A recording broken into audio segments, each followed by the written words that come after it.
Bizonyára ti is sokat hallottatok már arról, hogy 2024-től változik több érettségi tárgy követelménye. Ez alól a történelem sem kivétel, ezért nézzük meg, mire is érdemes figyelnetek mostantól. Tulajdonképpen 3 területen beszélhetünk újdonságról. Ezek a feladatlapok tartalma és felépítése, a feladatok jellege, valamint természetesen az új témák megjelenése.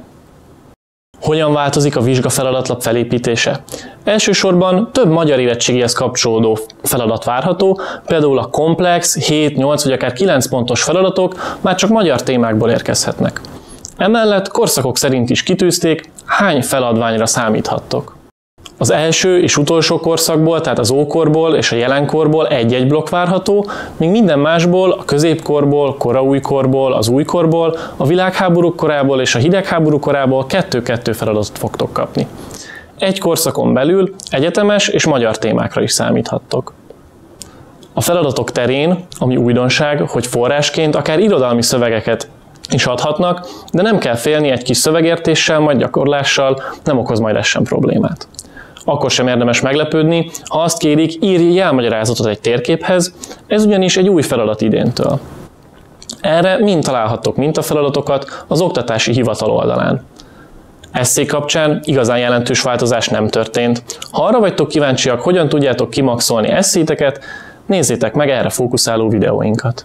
Még nem beszéltünk nektek az új témákról. 2024-től kezdve a következő korábban nem látott témákkal is találkozhattok az érettségiben. A sztyeppei állam, a hun birodalom és hódításainak iránya. A pénz megjelenése, formái és szerepe az ókori gazdaságban. Ókori írások, a görög filozófia, a római jog alapelvei.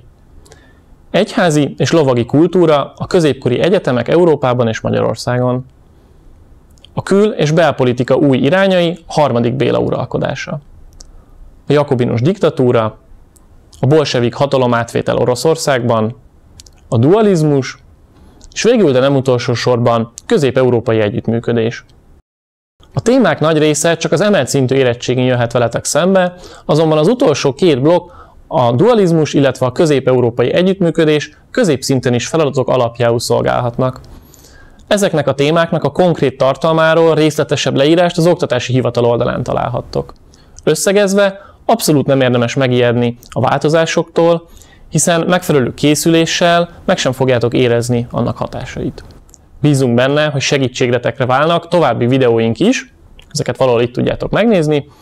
Ezek mind a feladatsor, az esszírás, illetve a helyes felkészülés fortiaiba kalauzolnak el benneteket. Köszönjük szépen a figyelmet! Kérdés esetén keressetek minket itt lent kommentben. Nagyon sok sikert kíván nektek az érettségéhez a töri szekció.